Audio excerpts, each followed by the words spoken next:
कितना पवित्र सोच है। राम सोचते हैं कि बड़ा भाई वैसे सम्मान नहीं होता है भाइयों में, अब पद भी उसको दे दिया जाएगा तो और ज्यादा सम्मान नहीं हो जाएगा, तो छोटे भाई और बड़े भाई की दूरियां बढ़ जाएंगी, और छोटे बड़े भाई को बड़े होने का सम्मान और छोटे भाई को पद का सम्मान, तो कैटेगरी दोनों की बराबर हो जाएगी। भगवान सोचते हैं एक साथ ही हमारा जन्म हुआ, सभी भाइयों का एक साथ कर्ण वेद कलछेदन हुआ, एक साथ जनेऊ हुआ, एक साथ विवाह हुआ, फिर ये कहाँ का तुक है कि बड़े को ही राजा बनाया जाए। कितना पवित्र सोच है। और वास्तव में राज्य नहीं लिया। अब आज का भाई क्या सोचता है कि भाई साला मर जाए तो मुझे को इसकी जायदाद मिल जाए, या ब्याह ना हो इसको तो मैं ही अधिकारी बन जाऊं, अब खूब भगवान का भजन करेंगे, सीताराम सीता, खुश हो जाएंगे भगवान। क्या होता है नाटक करने से? त्याग होना कि भाई भाई होता है, और वास्तव में भाई का भाई जितना बांह कहलाती है भाई।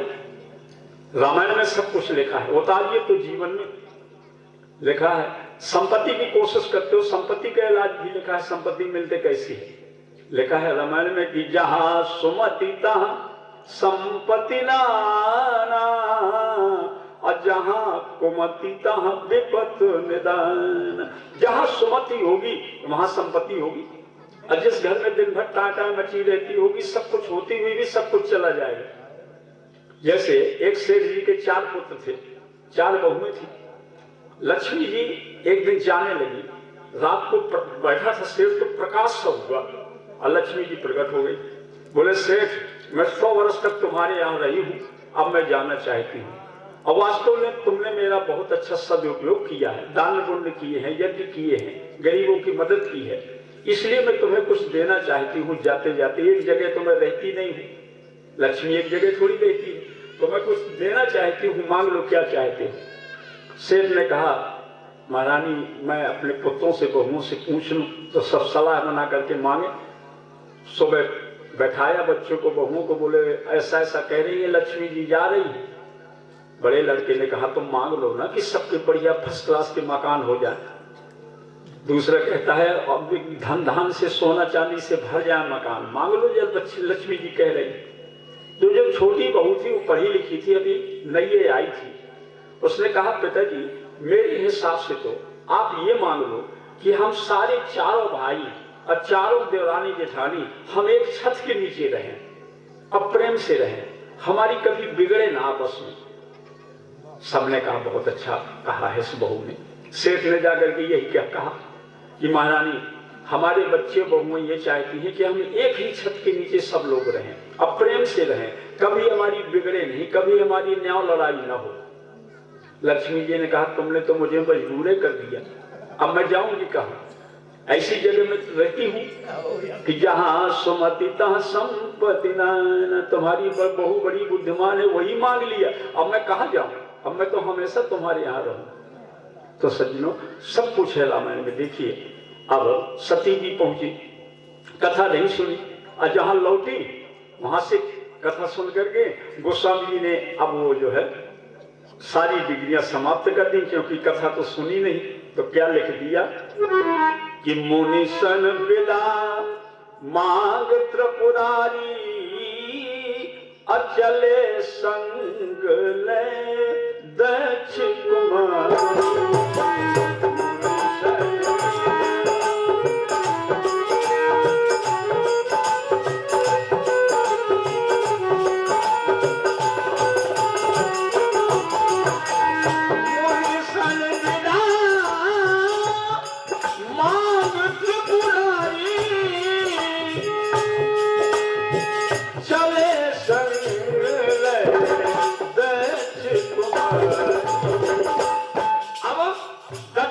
जोड़ दिया, जब उन्हें निंदा करनी होती थी तो दक्ष के साथ जोड़ देते थे, और जब प्रशंसा करनी होती थी तो भगवान शंकर के साथ जोड़ देते थे। यही हाल कैकेयी का।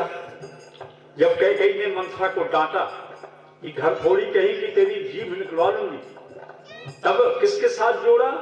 गोस्वामी जी ने भरत मात मुस्कान, भरत जी के साथ जोड़ दिया। और जब बुरा किया तो कैकेयी नंदन मंदमती कठिन कुटिलपन कीन, कैकेयी के साथ जोड़ दिया, क्योंकि कैकेयी का पिता ही एक ऐसा पिता है जो लड़की को बेच रहा है। जब राजा दशरथ जी की जो 2 रानियां पहले से थी, कौशल्या और सुमित्रा, तो फिर तीसरी रानी की आवश्यकता क्यों पड़ी? इसलिए कि कैकेयी बहुत सुंदर थी और कामी तो थे ही दशरथ जी, क्योंकि हर बार मनु के रूप में थे। तब उन्होंने कामना को लेकर के तपस्या की कि चाहूं तुम्हें समान सुख। मोक्ष भी तो मांग सकते थे जब भगवान आ गए, लेकिन कामना को लेकर के मांगा, ये आपके समान पुत्र चाहता हूं। और जब दशरथ के रूप में हुई तब भी कामना को लेकर के पुत्र काम सुख जग करा। तो कामना को लेकर के, तो कामना तो थी ही उनके अंदर। उन्होंने कहा कैकेयी का विवाह मेरे साथ कर दो। कैकेयी ने सोचा कि तुम बहुत एजेड हो, तुम्हारी उम्र बहुत है, मेरी लड़की की उम्र कम है, इसलिए मैं कैसे विवाह कर दूं? कर सकता हूं, एक शर्त है। बोले बोलो। बोले मेरी पुत्री से जो पुत्र पैदा हो वो अयोध्या का राजा बने, ये आप वचन दें तो मैं अपनी पुत्री का विवाह तुम्हारे साथ कर सकता हूं। राजा दशरथ जी ने वहां कोई विचार नहीं किया और कह दिया कि ठीक है, जो तुम्हारी पुत्री से पुत्र पैदा होगा वो अयोध्या का युवराज बनेगा, ये मैं वचन देता हूं। इसीलिए दशरथ जी ने भरत जी को ननिहाल से राज्याभिषेक में नहीं बुलाया था, नहीं तो जब इतना बड़ा फंक्शन घर में हो रहा है तो बुलाना चाहिए। अब मंथरा को अभी कैकेयी जो है पुत्री भर का दान करता तो अभी बनता धान न होती अयोध्या, साथ में मंथरा का दान और कर दिया। मंथरा उसी की दासी है और बड़ी चतुर दासी थी। अब कैकेयी ने ये कह करके भेजा था कि मंथरा ये तुम्हारी जवाबदारी है, मेरा दौहित्र मेरा नाती है अयोध्या का राजा होना चाहिए, कोई कैकेयी को गुमराह न करने पाए अयोध्या में, ये तुम्हारी जवाबदारी है। तो कैकेयी ऐसा राजा है जो पहले मोल चुका लेता है बच्ची का तब विवाह करता है। ऐसे पिता की पुत्री है कैकेयी। तो भरत जैसा जिनके पुत्र हुआ, राम जैसे परिवार में दशरथ जैसे की पत्नी बनी, लेकिन फिर भी जब पैतृक संस्कार ओढ़ा तो बनता धार तो कर दिया, है ना। अब शंकर जैसे महादेवता अपनी पत्नी को नहीं सुधार पाए, यहां तक कि सती का मरण हो गया, उनका परिवार बिगड़ गया। लीजिए, जब लौट के आई वहां से कथा सुन करके, उसी समय भगवान राम का अवतार हो चुका था और सीता जी की खोज में, सीतान्वेषण में पेड़ पौधों से पूछते हुए घूम रहे थे। भगवान तो समझ, और शंकर जी तो समझ गए कि मेरे इष्ट देवता है ये राम है, अगर मैं इन्हें प्रणाम करता हूं तो भी ठीक नहीं है, प्रणाम नहीं करता हूं तो भी ठीक नहीं है कि मेरे इष्ट देवता मिले, मैं सम्मान नहीं दे सका, और अगर प्रणाम करता हूं तो कैकेयी के अंदर संदेह का वृक्ष खड़ा हो जाएगा। तो उन्होंने क्या कह दिया कि जय सच्चिदानंद जग पावन और अस कहे चलो मनोज नसान। दूरे से कह दिया जय सच्चिदानंद। अब सती ने सोचा ये सच्चिदानंद कैसे हो गए भैया, जो एक पत्नी के लिए पेड़ पौधों से पूछ रहे हैं, इतने पगला हैं ये पगलों को जो है सच्चिदानंद कह रहे हैं कि ये सच्चिदानंद हो नहीं सकते, लेकिन भगवान शंकर कभी झूठ बोल नहीं सकते। लीजिए, संदेह का वृक्ष खड़ा ही हो गया। बहुत समझाया शंकर जी ने कि सती कि मोरहु कहे न संशय जाही, विधि विपरीत भलाई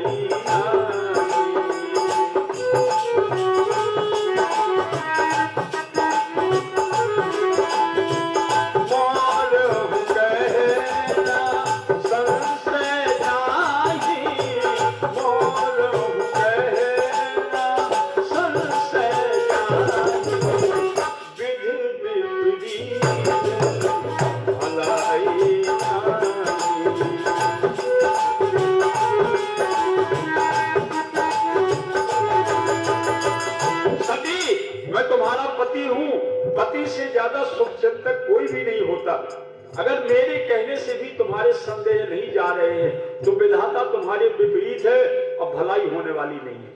पर ठीक है, तुम नहीं मान रही हो तो परीक्षा ले लो।